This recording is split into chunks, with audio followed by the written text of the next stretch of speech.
listening to the Corbett Report.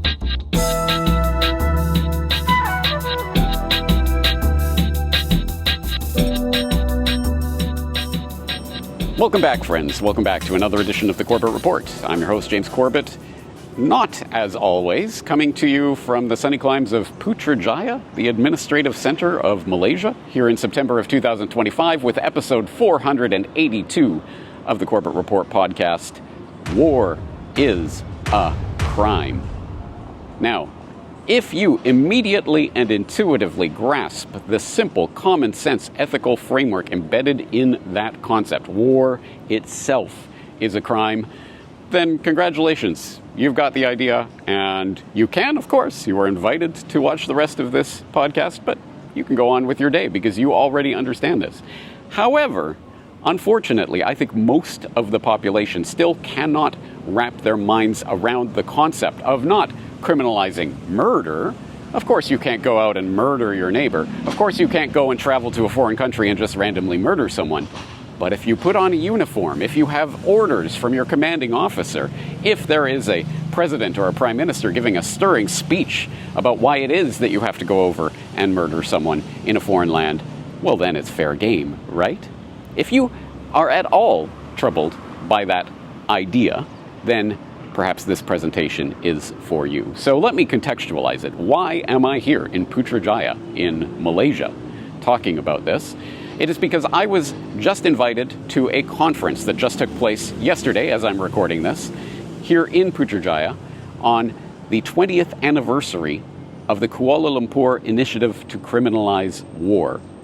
If you have no idea about that initiative, then I will, of course, provide links in the show notes. So please follow the link to the show notes to go and familiarize yourself with the material around that 2005 initiative and declaration.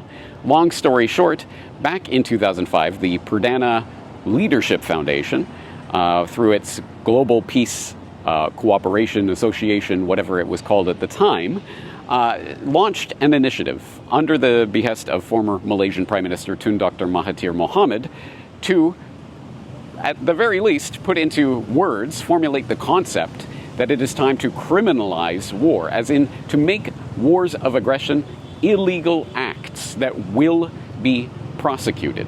Now that, in some sense, as I say, is a basic ethical principle simply extended to the realm of geopolitics.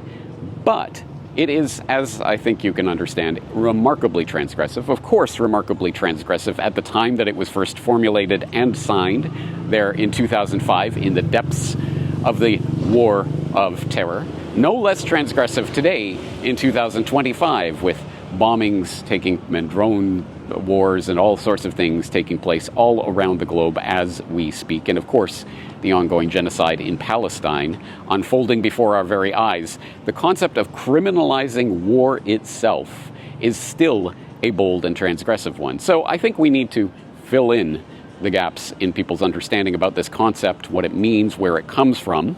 So, of course, as I say, the links will be in the show notes for you to explore the initial initiative and its declaration and how it came about, and look into the signatories like Professor Michel Chossudovsky and the other people who signed that initial declaration. But I will also direct you specifically to a report that I filed on this idea in 2012, or was it 2013, for GRTV. It was under the title Criminalize War Clubs. And again, you can go and watch that, which included my interview from 2012 with the former Malaysian Prime Minister, Tun Dr. Mahathir. But in order to set the table for today and my presentation to this particular conference, I would like to start with the interview that I just recorded the other day with former Malaysian Prime Minister, Tun Dr. Mahathir Mohamad. I had the chance to talk to him in his office. By the way, he's 100 years old now, and it's remarkable that he's still cognizant, cogent, limber, able to get around, function, spearhead declarations and anniversaries and signings and all sorts of things, give speeches. It's quite remarkable. I had the chance to talk to him about this initiative to criminalize war, where it stands today, 20 years after that declaration was first signed, and where we go from here. Hello, this is James Corbett of CorbettReport.com. reporting for globalresearch.ca here in Kuala Lumpur in Malaysia. And today I'm talking to former Malaysian Prime Minister, Tun Dr. Mahathir Mohamad. Tun Dr. Mahathir, thank you very much for your time today. You're welcome. So we are sitting here on the cusp of the 20th anniversary of the Kuala Lumpur Initiative to Criminalize War. Yeah. I'm sure some of my audience knows about that initiative. Some of my audience might not know. So can you explain what that initiative is and how it came about? Well, this was many years after the end of the Second World War. And we read reports about how many people were killed, how much damage was done during the war. And we think that the killing people in order to solve conflicts between nations is not the way to go. There are other ways. There are peaceful ways like negotiation, arbitration, or even referring to a court of law. That is the proper civilized way of solving problems of conflicts between nations. But we still believe, many people, the big powers, still believe killing people is the way to solve problems. And they must know that they fought and killed millions of people. At the end, everybody suffers. The winners and the losers also suffer. So that is not the way of solving conflicts. Negotiation means you have the same result as going to war. You either win or lose, or it's not satisfactory, but nobody is killed and no damage is done. I mean, we consider ourselves civilized, and yet we are still very primitive in the sense that conflicts are solved today by killing people. So that is why we launched the movement to make war a crime, criminalize war. But I must say that it's very difficult going. Not many people subscribe to that. People still think of building huge military forces and preparing for war. You know, in one sense, I think it's such a simple idea that I think everyone understands. Killing is wrong. Murder is wrong. I think almost everyone understands that. But for some reason, people think that it is different when you put on a uniform and you do it for your country. Can you tell us about that? What do you think is that disconnect that people have? There is an effort to glorify war. They don't talk about the killing, the damage, the pain, and the wounds that are inflicted during war. They talk about the glory of war. People get medals, get titles because they fought a war. But war is about killing people. What's the good of getting medals if you are a dead man anyway? And the whole country is damaged, millions of people are killed. I mean, it's not but they glorify war, putting on uniforms and marching and showing how great they are. Yes, when you march, it looks grand, but when you're fighting, it's just about trying to avoid the enemy's bullet, because if you don't kill the enemy will kill you. That is what they believe in. So you must kill the enemy. You know, he has done nothing wrong to you. He has not done anything against you, but you are required to kill. And now the way of killing is so efficient that we can wipe out 100,000 people with just one bomb. Just imagine a war where people use nuclear weapons. The whole world will be depopulated. No living creatures will survive. That is what war is about now. And yet people are still prepared for war. They have these nuclear warheads, and they are looking forward to testing the new weapons. And they have to find some place where they can test the new weapons. So they are provocative. They think that war is the solution. War is not a solution. Dr. Mahathir, you have been a world leader. You've talked at the highest levels to people from all around the world. How many people have you talked to that understand and share your point of view and are willing to make the kind of public declaration that you are on this? Most leaders do not talk about war, but they prepare for war. When we talk to them, they don't talk about the need to have peace in the world. They talk about stability and all that. Yes, that is good, but even at the expense of losing stability, of disruption of war, they still prepare for war. And when they prepare for war, eventually they will have war. Now that we're at 20 years from the initial declaration, what has changed? Has there been any progress? I think things have gone worse. Nowadays, we have big powers supporting war. And this genocide in Gaza, it is a crime. Everybody knows it's a crime. The whole United Nations is against it. And yet, because of veto power, the United Nations is helpless. And so the killings go on, despite the wishes of the world is for peace. Everybody wants a ceasefire. But one country, this time it is the United States, applies the veto and the killing goes on. That is Dr. Mahathir Mohamad, the former Malaysian Prime Minister, on the concept of criminalizing war.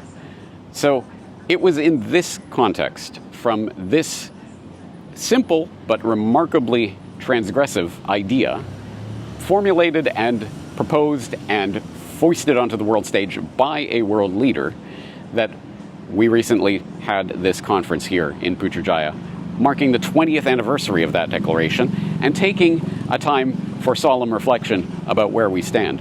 Obviously, as you no doubt have been able to ascertain, the idea of criminalizing war is no closer today than it was 20 years ago. So what does that mean? Where do we go from here? Well, that was, of course, the entire point of the conference that I attended, and the video, from what I understand, is being put up on the Perdana Global Peace Foundation's YouTube channel, so I will direct you there and provide the links when they become available. But in the meantime, let's listen to my presentation to this conference. And I was asked to at this conference, to speak specifically about the current American administration's role in promoting peace around the world. Now, that's an interesting topic for me, as you might imagine. So I took my own interpretation of that question and what it means, and fit it into the framework of this idea of criminalizing war. So, without further ado, here's my presentation to the 20th anniversary conference on the Kuala Lumpur Initiative to Criminalize War. Good morning. As mentioned, my name is James Corbett. I have a website called The Corbett Report at corbettreport.com. So, if you're interested in more information, it will be there. First of all, I'd like to thank the Perdana Global Peace Foundation and its trustees, and of course, Dr. Mahathir for the invitation to speak to you today. As you know, we're gathered here today to discuss the Kuala Lumpur Initiative to Criminalize War and its 20th anniversary. But if we're going to reevaluate that document and its significance from our standpoint here in 2025, then it is worth our time to remember the context in which that initial declaration was made. Let's cast our minds back to 2005 for a moment and ponder the fact that that 2005 declaration was forged in the crucible of war. Not the war on terror, as the spinmeisters and the PR salesmen of the Western warmongers put it, but the war of terror. A war on an abstract noun, which we were told was meant to bring freedom and democracy to the Middle East, but was really about reshaping the Middle East in the interest of the strategists in Washington and Brussels and Tel Aviv. That 2005 declaration came in the wake of America's invasion of Afghanistan, a war which, as my reporting on the secret lie that started the Afghan war has conclusively demonstrated, was waged under false pretenses, and as my reporting on false flags, the secret history of Al-Qaeda has demonstrated, was waged largely against a mythologized and secretly supported enemy. That 2005 declaration came in the wake of the invasion of Iraq, a war perhaps even more egregious in its brazen illegality and wanton disregard for human life. And that 2005 declaration came in the light of the specter of an invasion of Iran, casting the shadow of World War III across the globe.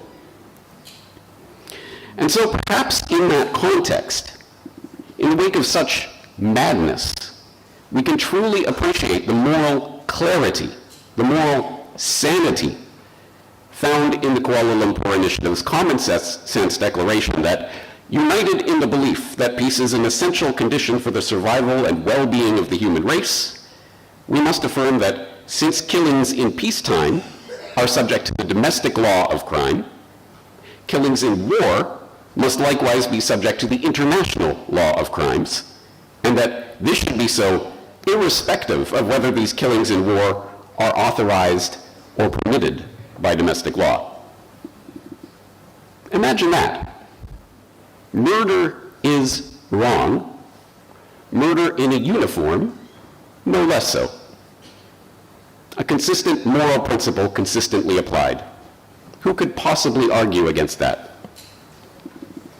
But, as you may have noticed, as difficult as it is to believe, that incredibly important ethical framework has not been adopted in the past 20 years. In fact, if anything, the initiative's simple ideas are probably even more needed today than they were when they were first formulated. Since that time, we've seen the destruction of Libya, the fracturing of Syria, the attack on Yemen, the bombing of Iran, a foreign-sponsored coup in Ukraine and the subsequent invasion of that country, and, of course, the ongoing genocide in Palestine. But I've been asked here today to talk specifically about the role of the current American administration in promoting peace around the world. It's an interesting topic. The role of the current American administration in promoting peace around the world. But he's nominated for Peace Nobel. I'll get to that. Well, all right, okay, if we're going to talk about the Trump administration and its efforts to promote peace, perhaps we should start by remembering how it was that Trump was swept into office earlier this year. On the campaign trail in 2024, Trump claimed that he would be able to end the conflict between Russia and Ukraine on day one of his presidency. He claimed, for example, before I even arrive at, I don't do a Trump impression, sorry. Before I even arrive at the Oval Office, shortly after I win the presidency, I will have the horrible war between Russia and Ukraine settled. In fact, he didn't claim this once or twice. He claimed it at least 53 times. And throughout his campaign, he promised a quick end to the ongoing genocide in Palestine. Get it over with and let's get back to peace and stop killing people, he said in April 2024. And candidate Trump even put himself up for the Nobel Peace Prize throughout the 2024 campaign. They gave Obama the Nobel Prize, he got elected, and they announced he's getting the Nobel Prize. I got elected in a much bigger, better, crazier election, but they gave him the Nobel Prize, he complained at one campaign event in Las Vegas. And in November, shortly after winning the election, it was confirmed that at least one Ukrainian lawmaker had indeed voted for him to receive the Nobel Peace Prize. It is my belief that Trump has made considerable contributions to world peace and that he can make more in the future, wrote Alexander Merezhko, a leading member of the Ukrainian parliament, in his letter to the Norwegian Nobel Committee. So, since taking office, has Trump made good on these promises? Well, he obviously has not ended the Ukraine-Russia conflict on day one, as he promised at least 53 times as a presidential candidate. He now claims that was said in jest and wasn't meant to be taken literally. And he hasn't overseen an end to the Gaza genocide. As we know all too well, the slaughter of Palestinians continues, and Netanyahu's government is preparing its invasion of Gaza. But to be fair, we have witnessed some attempts at mediation and peace brokering since President Trump came into office in January. We've seen Trump personally attempting to broker a deal in the Ukraine-Russia conflict, for example, and we've seen Trump coordinating a peace deal between Armenia and Azerbaijan. And as his supporters argue, he is turning U.S. policy away from an expansion of wars and conflict and toward using deterrence as a method for preventing war. For example, PolicyEast.com writes, quote, "In his second term as president, Trump is committed to ending the Russia-Ukraine war and the Israel-Gaza war. The recent NATO Summit 2025 signaled a shift in the U.S. policy from escalation towards sustaining the deterrence. It reflects the realization under the Trump era that the continuous escalation is not a solution. Diplomatic off-ramp would be facilitated by the U.S. in the Russia-Ukraine war as a last resort to end the war, as it did in the recent Israeli-Iranian war. That war lasted for 12 days and ended with the U.S. intervention. Though the analysts were skeptical of the U.S. role as it might expand the conflict. However, in the aftermath of Iran's retaliatory strikes on the U.S. base in Qatar, President Trump announced the ceasefire deal between Iran and Israel, lessening the severity of the escalation." End quote. All right, this is something. But given the U.S. participation in the bombing of Iran this year, given the U.S.'s months-long bombardment of Yemen earlier this year, given the U.S. brokering of billions of dollars in fresh weapons contracts for the Ukrainian conflict, given the U.S.'s continued support for Israel in its waging of genocide against the Palestinians, I think it's safe to say that the current American government has not shown itself as a staunch supporter of peace or a reliable ally in the effort to criminalize war. But maybe that is the point. The American government may not be an ally in the quest for peace, but the American people, by and large, do not want war. Indeed, in February 2024, at the height of the then Biden administration's push to arm and equip Ukraine for its war with Russia, a poll found that the overwhelming majority, a full 70% of Americans, wanted their government to push for peace talks between the two countries, not to support more war. The BDS movement continues to reflect the American public's and the peoples of the world's anger at the ongoing genocide of the Palestinians. It has pressured Chevron into halting expansion of its Israeli-claimed Leviathan gas field in the Mediterranean. It has caused AXA insurers to completely divest from Israeli banks. It has prompted Puna to drop its sponsorship of the Israeli Football Association. And when Trump bombed Iran, even prominent members of the MAGA movement were quick to decry the move. It's important to consider that point for a moment. Why would cap-wearing, flag-waving members of Trump's own political movement be so openly critical of the Trump administration's warmongering? It's precisely because they did not want MAGA to result in another warmongering administration like the neoliberal Bush or Obama administrations, the neoliberal Biden or Obama administrations, or the neocon Bush administration before them. They thought they were voting for peace, but they got more war. Trump has bombed Yemen.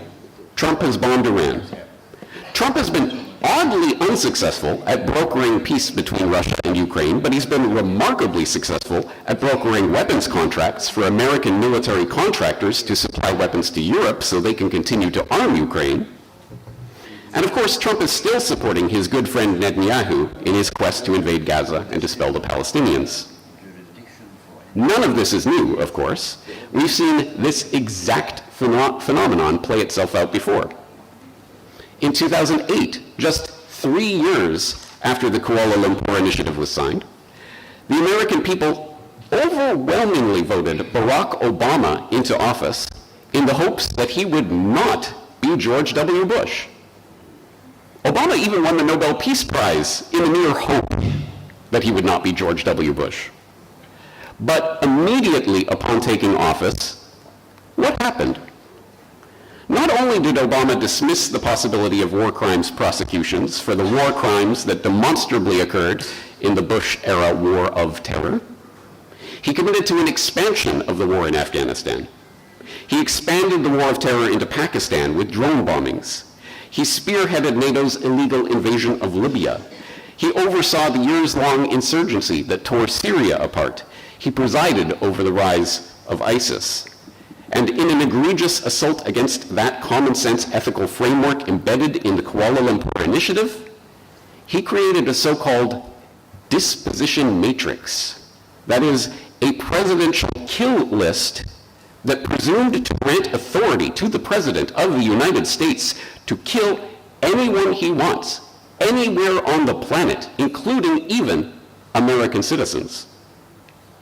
Murder is wrong unless you're the President, according to the President of the United States.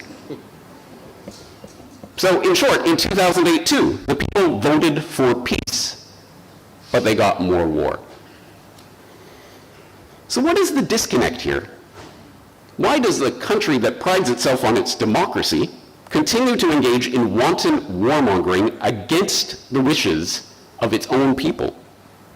Why has a Make America Great Again movement that was supposedly interested in stopping America from acting as the policeman of the world and sending troops abroad for foreign wars of aggression turned into a Make Israel Great Again movement that is fostering wars abroad?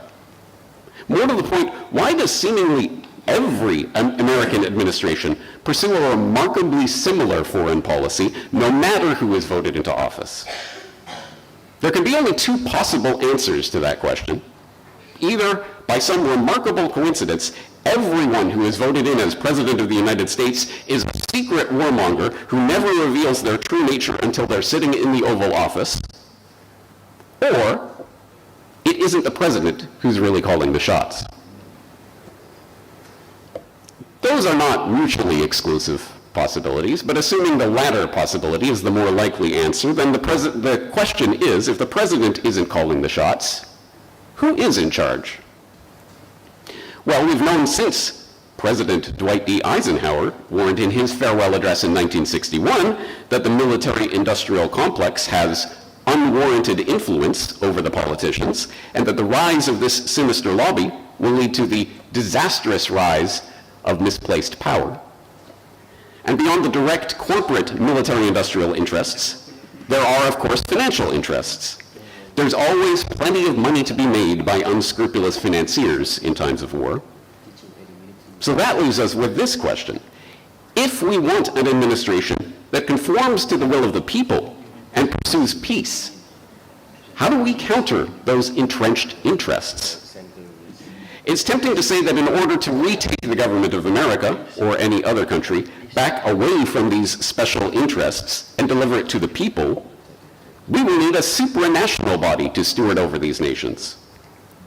After all, if a powerful, centralized control structure, like the American government, has been taken over and used contrary to the wishes of the American people, then how else can that structure be put back into line than by the authority of an even greater, more powerful, more centralized control structure? But if that's what we are advocating, we must ponder whether we have really learned the lessons of the last 20 years of bloodshed and war. Have we learned that any institution with the power to enforce a regime of international law will be the very first institution that the warmongers will seek to subvert, subsume, or eliminate? Let's never forget that the United States used the various United Nations resolutions against Iraq and against Saddam Hussein as pretext for its sanctions, bombing, and eventual invasion of that country. Let's never forget that the path to NATO's bombing of Libya was paved by the UN Human Rights Council in a special session in February 2011, where they invoked the responsibility to protect and adopted a resolution without a vote. Let's not forget that the International Criminal Court has almost exclusively dealt in indicting African leaders, with the exception of its arrest warrant for Russian President Vladimir Putin. And let's not forget that the ICC's attempts to bring justice for the genocide of the Palestinians has been so far successfully thwarted and suppressed by Israel and its ally on the UN Security Council. And let's not forget that Trump's bombing of Iran earlier this year, as well as Israel's bombing of Iran, was facilitated by the IAEA and its interestingly timed declaration of sanction against Iran for its supposed violations of their nuclear commitments. Perhaps then, when we're looking at the fundamental shift in society that is going to have to take place if we ever want to truly criminalize war, we're looking in the wrong place if we're looking to the ballot box, voting in Barack Obama or Donald Trump or whatever politician comes along promising but failing to deliver on peace. And perhaps we're also looking in the wrong place if we're looking to these supranational entities to bring about peace. The real criminalization of war will almost certainly not take place as a top-down movement. It will not result from the conspiracy of high-level political leaders meeting behind closed doors and behind the public's back. It will not happen at a large-scale, unaccountable institution thousands of miles from the people it claims to speak for. It will happen when the bottom-up movement of people crying out, "Enough!" becomes unstoppable. When the people realize that the power to direct humanity's fate lies not in the hands of the bureaucrats, the warmongers, the politicians, the financiers, and the military-industrial contractors, but in our hands. In a strange way, perhaps the Trump administration has actually contributed to the promotion of peace in the world by helping to remove the scales from the eyes of those voters who have up to this point still believed in the power of voting or in the power of international institutions to achieve peace. By continuing the war agenda, Trump has demonstrated once again that the idea of waiting for a political savior to end the wars is a failed strategy. It's now time to organize as citizens, to boycott, to protest, to refuse to fight, to make it impossible for the war machine to function. Once we realize that the war machine runs on the fuel of our participation, we start to recognize that our withdrawal of support for that war machine will be the only thing to stop it from functioning. Such a lofty goal may seem far off today, but until we start conceptualizing it, until we start cheerleading for it, until there is support for this idea from the grassroots, it will never happen. On the contrary, when this idea has been promoted, and it has caught on with the public, and there is a groundswell of support for it, nothing will be able to stop it. Victor Hugo famously observed, "No army can stop an idea whose time has come."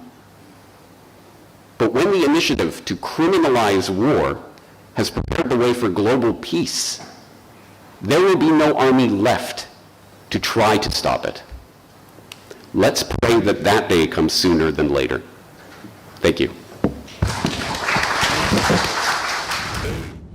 All right, friends, that was my presentation to the conference. And as I say, I will be putting the links to all of the information surrounding this conference, the initial declaration, the Pradana Global Peace Foundation, etc., so you can explore all of that information to fill in the dots and come to your own conclusions about the value of a declaration like this. But I think I understand, certainly, the cynicism, the doomsterism that pervades topics like these. This will never, ever change anything, is what I imagine 99% of the audience might be thinking at this point. But I think it is at the very least important to keep in mind the dramatic, incredible civilizational turns that have taken place because a dedicated and tireless minority have worked for those changes to come about. the abolition of slavery is something that would not have been imaginable, even thinkable, to people in the generations before that change took place. But afterwards, it's unthinkable that open slavery would be encouraged or allowed, except in Libya after the NATO bombings. Having said that, I think someone who articulated the reason, the purpose, the merit of an initiative like this was the moderator of the panel that we had, a panel discussion that we had after the presentations at the conference. I think he put it quite well when he articulated what it is that we're really doing here and why it's important. So we got to introduce war is a crime into the vocabulary of every man, woman, child, adult, so that it becomes very clear. It's like now, if you talk about rape, people know it's bad. It's criminal. It cannot be done.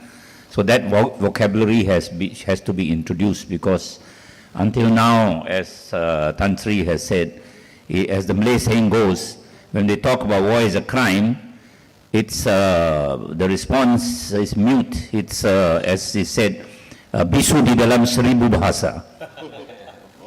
All right, it's mute in 1,000 languages. There is no response. That is no adequate response to challenging the fact of people who initiate and continue war and war crimes. Important words, an important concept. A simple concept, but a very, very important one, and one that could potentially change the course of civilization. At any rate, if it's never articulated, how will we ever get from here to there? So, I thank you for your time and attention in today's podcast. As always, if you are interested in more information, the links will have all of the links and resources that I have mentioned today so that you can get caught up to speed on these issues. Having said that, I think that's going to do it for today. I am going to spend the remaining hours here in Malaysia, hopefully recording a subscriber-exclusive video for all of you out there, so that all of you subscribers out there, so that you can see a little bit of Malaysia. But that's going to do it for today. Thank you for your time. James Corbett, CorbettReport.com. Looking forward to talking to you again in the near future. The Corbett Report is 100% listener-supported. Join the Corbett Report community to become a member and log into CorbettReport.com to read the subscriber newsletter, featuring my weekly editorial, recommended reading and viewing, discounts on Corbett Report merchandise, and, once a month, a subscriber-exclusive video. Sign up today at CorbettReport.com/members and help support this independent media.